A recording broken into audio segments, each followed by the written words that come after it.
আমার শুভনোধ্যায়ীগণ, আমার ভালোবাসার অনার্য ভাই বোনেরা, আমার আশা আকাঙ্ক্ষার অনার্য ভাই বোনেরা, সবার মঙ্গল কামনা করি। আজকে 2024 সালের লোকসভা নির্বাচন হয়ে গেছে, তো তারপরে আমি নতুন রাজা একজনকে দেখতে পেলাম।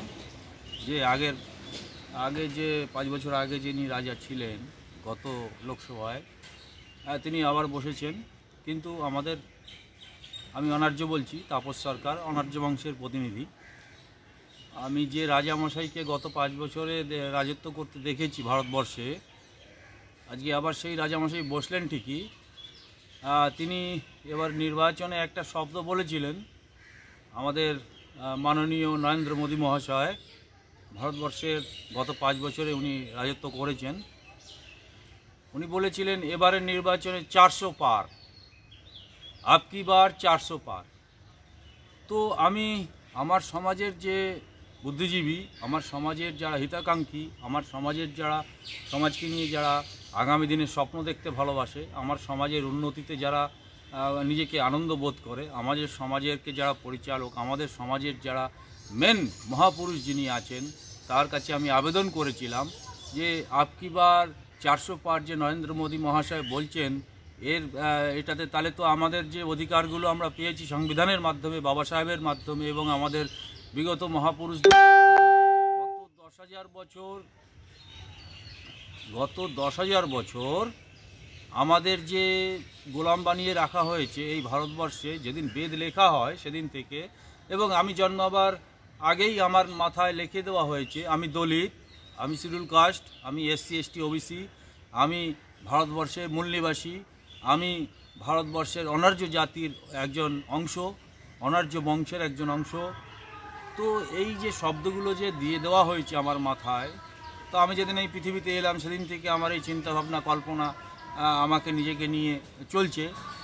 তো সেই হিসাবে এবার যে রাজাকে আমরা দেখলাম, উনি 400 পার বিরাটভাবে ভারতবর্ষের জনগণের মাথায় ঢুকিয়ে দেওয়ার জন্য দেখতাম যে ভোটের সময় যে প্রচার, এবার শুনেছি গুগল নাকি সব থেকে বেশি টাকা পেয়েছে বিজেপি পার্টির থেকে।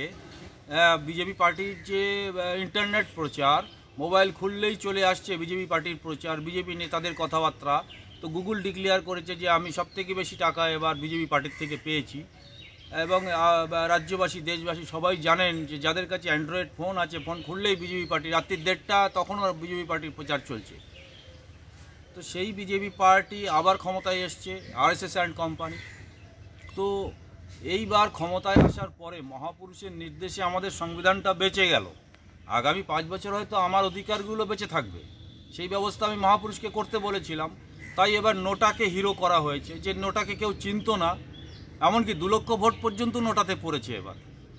তো তাই আমি ভাবছি যে ভোট তো হয়ে গেল, রাজাও একজন হয়ে গেল, এরপরে আমাদের এই অনার্য বংশের মানুষরা কীভাবে বেঁচে আছে, বা আমাদের অনার্য বংশের জন্য কী পরিকল্পনা করছে RSS অ্যান্ড কোম্পানি।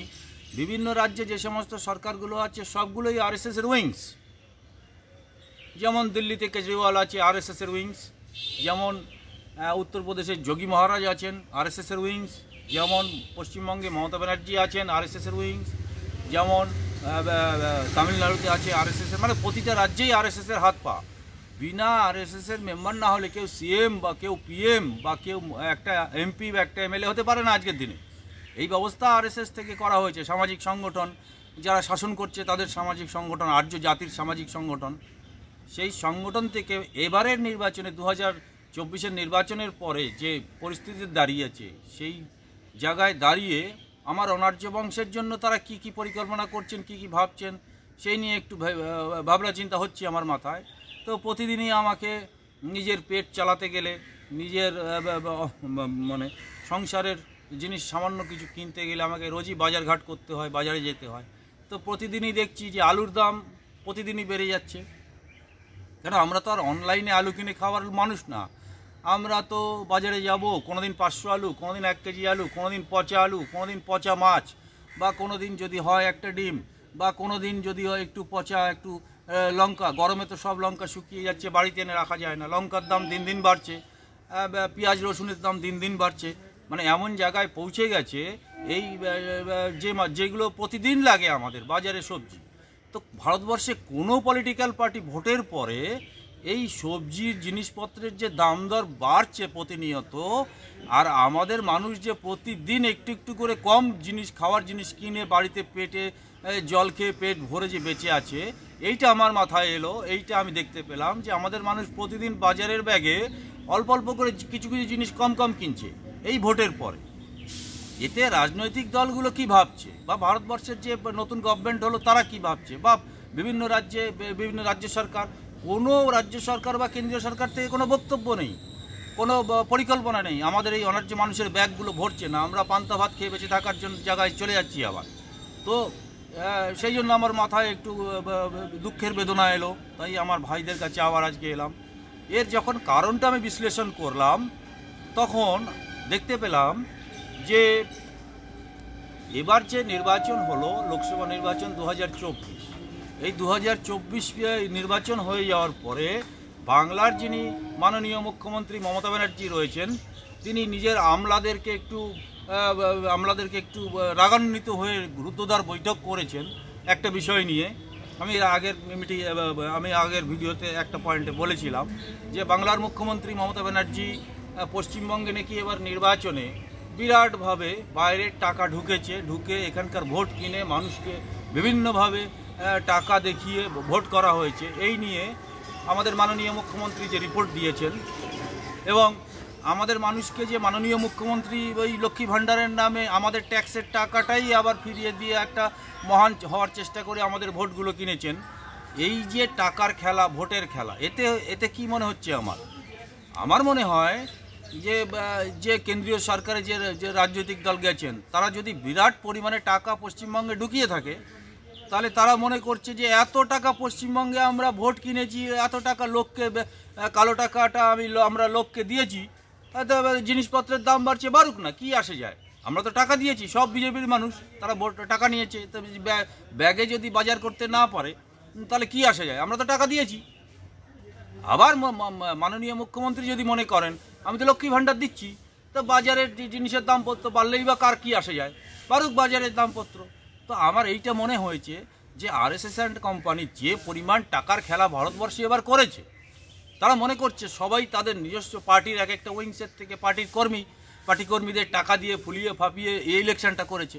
কেন মমতা ব্যানার্জি নিজেই প্রকাশ করেছেন যে বিপুল টাকা দিয়ে এবার ইলেকশন হয়েছে। তাই সমস্ত রাজনৈতিক দল মনে করছে যে পাবলিকের হাতে তো আমরা প্রচুর টাকা দিয়েছি যারা ভোট দিয়েছে, তাহলে আর বাজারের দ্রব্যের মূল্য বৃদ্ধি হচ্ছে, আর একটা সামান্য ব্যাপার নিয়ে কেন বলতে যাব, কেন পরিকল্পনা করতে যাব। অনার্য জাতির মানুষরা প্রতিদিন ব্যাগ অর্ধেক করে খালি করে একটু একটু কম জিনিস কিনে নিয়ে বাড়িতে যাচ্ছে। তো এই নিয়ে আমার যে চিন্তা ভাবনা ছিল তার থেকে এই কথাটা বেরিয়ে এলো যে টাকা তো পার্টির তরফ থেকে ক্যাডারদের দিয়ে ভোট করানো হয়েছে, এবং পার্টির যারা মাথা তারা কেউ মুখ্যমন্ত্রী, কেউ প্রধানমন্ত্রী, কেউ রাজ্যের মন্ত্রী, কেউ দিল্লির কেন্দ্রীয় মন্ত্রী, এরা ভাবছে এত টাকা আমরা দিয়েছি, তো আর এই দ্রব্যমূল্য বৃদ্ধিতে কার কি আসে যায়, কিন্তু আসে তো যাচ্ছে রে বাবা। তাই আজকে আমি চিন্তা ভাবনা করে এই কথাগুলো আমার মাথা থেকে বেরোলো। তো এবার একটু ভাবা যাক যে অনার্যদের, ভারতবর্ষের 85% মূল নিবাসী অনার্যদের যে নিজস্ব সংগঠন, যারা কাঞ্চিরামজি যে সংগঠনটাকে তৈরি করে বাবা সাহেবের পরে 30 বছর পরে নিজেকে গার্জিয়ান হিসাবে সমাজকে বাঁচানোর জন্য, সমাজের মঙ্গলের জন্য যে সংগঠনটা সর্বভারতীয় ক্ষেত্রে তৈরি করেন, তারা কি করছে, তাদের কি চিন্তাভাবনা।